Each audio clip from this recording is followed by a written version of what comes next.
등산은 기본적으로 힘든 취미 활동입니다. 그럼에도 우리가 등산을 즐기는 이유는 여러 운동과 비교할 때 신체적으로 그리고 정신적으로 긍정적인 효과가 많기 때문이죠. 심폐지구력과 근력을 강화할 수 있고 혈액순환이 개선되며 각종 성인병 예방에도 많은 도움이 됩니다. 그럼에도 열정에 비해 몸과 체력이 따라주지 않아 등산을 계속해야 하나 고민하는 분들이 많습니다. 그래서 이번 시간에는 그런 시청자분들을 위해 등산을 잘할 수 있는 다양한 팁을 알려드리도록 하겠습니다.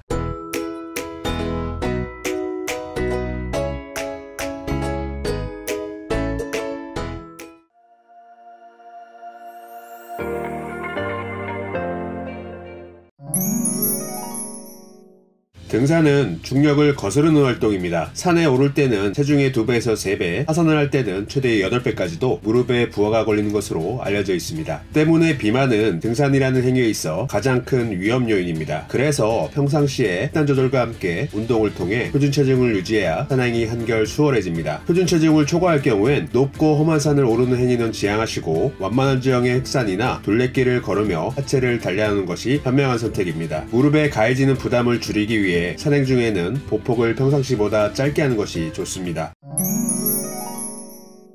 등산은 체력을 필요로 하는 고강도 운동입니다. 때문에 평상시에 운동을 즐기지 않았던 분이라면 최소한 2달 전부터 유산소 운동과 근력 운동을 실시하고 산행을 나서야 합니다. 준비가 부족한 상태에서 산행을 시작하게 되면 피로물질인 젖산이 쉽게 분비되어 오히려 쉽게 지치고 피로감을 과하게 느끼게 되어 일상생활에 지장을 초래할 수 있기 때문이죠. 근력이 부족할 경우엔 균형 감각이 떨어져 하산 시에 넘어지거나 추락할 가능성이 높습니다. 여러분들에게는 집 주변에서 빠르게 걷는 걸 추천드립니다. 일반적인 걷기는 운동 강도가 약하기 때문에 빠르게 걷는 것이 운동 효과를 높일 수 있으며 계단 오르기는 다리 근육 강화와 심폐기능 향상 효과가 크기 때문에 추천드릴 수 있습니다. 평소에 산행을 즐기는 분이 좀 더 등산을 잘하고 싶다면 달리기와 웨이트 트레이닝을 추천드립니다. 등산할 때 들이마시는 공기의 양은 평상시에 수십 배 가까이 됩니다. 일주일에 3회에서 5회, 최대 운동 능력의 60에서 80% 수준으로 호흡이 가쁠 정도로 달리기를 병행하신다면 심폐지구력이 향상되어 오랜 산행 후에도 지친 느낌을 덜 받으실 수 있습니다. 등산을 할 때는 특히 하체 근육이 많이 사용되는데 점프 스쿼트와 스텝업, 힐다운 등의 동작을 반복함으로써 등력을 기를 수 있습니다. 점프 스쿼트는 등산 시에 엔진과 같은 역할을 하는 하체와 다리 근육 등을 탁월하게 발달시킬 수 있습니다. 대퇴사두근뿐만 아니라 엉덩이 근육과 더불어 코어 근육을 탄탄하게 만들어주고 기초 체력을 쉽게 기를 수 있는 동작입니다. 스텝업 운동을 통해서는 엉덩이 근육과 대퇴사두근이 강화되어 근력과 지구력을 길러주기 때문에 산행 중에 만나는 불규칙한 지형과 장애물도 가뿐하게 헤쳐나갈 수 있습니다. 힐다운 동작을 반복하면 무릎 부상과 넘어짐, 추락을 방지하는 데 도움이 됩니다. 일반적으로 하산 시에 안전사고가 많이 일어나는데 바위가 많은 불규칙한 지형이나 미끄러운 지형에서 힘과 균형을 유지하고 부드럽게 착지하는 능력을 기르는 데 도움이 됩니다.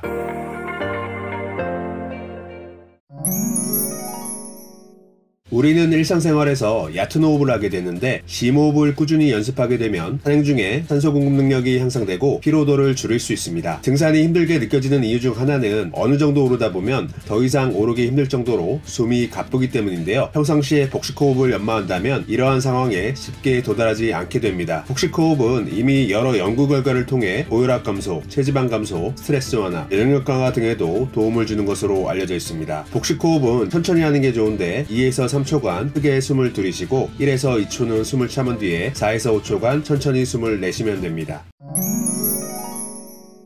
등산이 힘들게 느껴지는 이유는 조금만 힘들어도 쉽게 포기하고 싶은 생각이 머릿속을 지배하기 때문인데요. 처음부터 무리한 계획을 세우고 등산을 하게 되면 다시는 하고 싶지 않을 정도로 지옥 같은 경험을 맛보게 될 수 있죠. 때문에 현실적인 목표와 계획을 세우는 것이 중요합니다. 하루에 5에서 10분씩 걷는 거리를 꾸준히 조금씩 늘려나가다 보면 중장거리 산행도 충분히 소화할 정도의 마음 근육을 기를 수 있습니다. 평소에 포기를 쉽게 하는 분이라면 지인과 함께 산에 가거나 지인들과 카카오톡이나 SNS 등을 통해 매일 걷기 기록을 인증하는 것도 도움이 될 수 있습니다. 실제로 이러한 운동 문화가 요즘 뜨고 있습니다.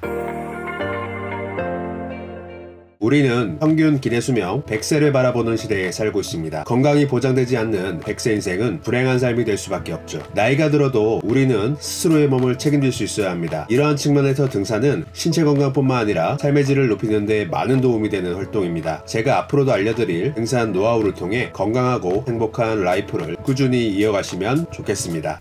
이 정보가 도움이 되었다면 좋아요, 구독, 알림 부탁드리겠습니다.